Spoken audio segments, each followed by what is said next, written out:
Morreu hoje em São Paulo o jornalista Otávio Frias Filho, que por 34 anos foi o diretor de redação da Folha de São Paulo. Nesse período, ele modernizou o jornal, o transformou num dos mais importantes do país e teve influência forte no jornalismo brasileiro.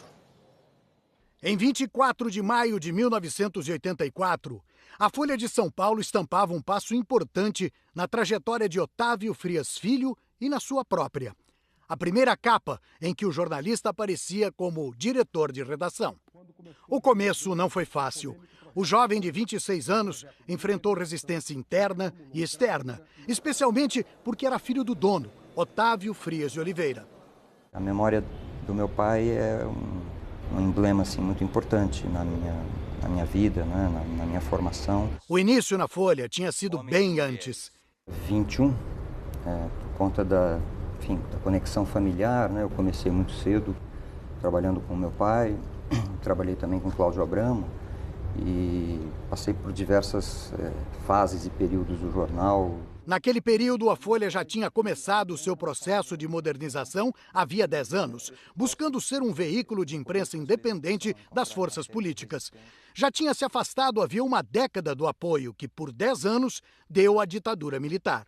Nos 50 anos do golpe de 1964, sob sua direção, a Folha abordou o tema em um editorial.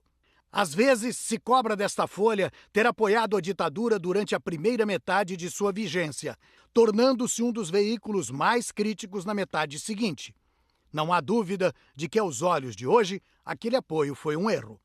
Mas foi, sem dúvida, nas mãos de Otávio que esse processo de modernização se radicalizou, se aprofundou e se consolidou. A Folha de São Paulo se tornou o que é hoje, um jornal radical na busca por independência e isenção. Otávio Frias Filho, assim que assumiu o comando da redação, lançou o projeto Folha, que transformou o jornal e foi referência para as outras mudanças. E com esse espírito, criou um manual de redação. O documento pregava um texto mais descritivo, rigoroso e impessoal, menos sujeito a impressões do autor, e que influenciou toda uma geração de jornalistas, professores e estudantes da profissão.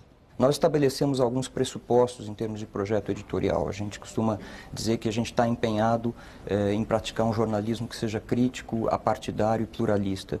Um momento que marcou o jornal logo no início da gestão de Otávio foi a decisão de encampar o movimento pelas diretas já, em 1984, que pedia eleições diretas para presidente da República após o fim do mandato de João Figueiredo.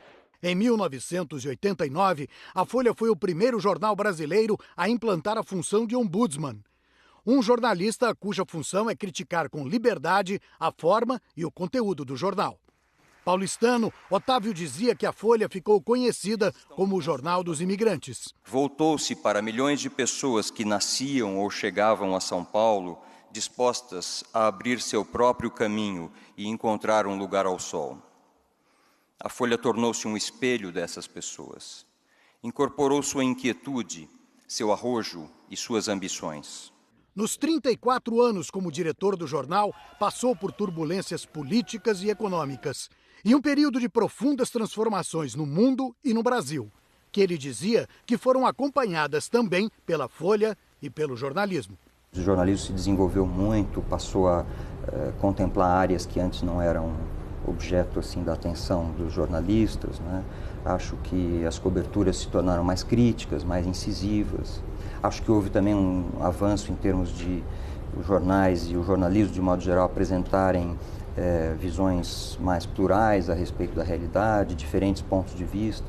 Sobre o surgimento das novas mídias, era um entusiasta. Elas colocam dificuldades, problemas, sem dúvida, desafios também, mas eu acho que quanto mais plataformas e veículos e possibilidades de comunicação jornalística houver, isso vai beneficiar a sociedade e vai beneficiar o próprio jornalismo, né? Acho que haverá mais competição e a competição em si é algo de bom.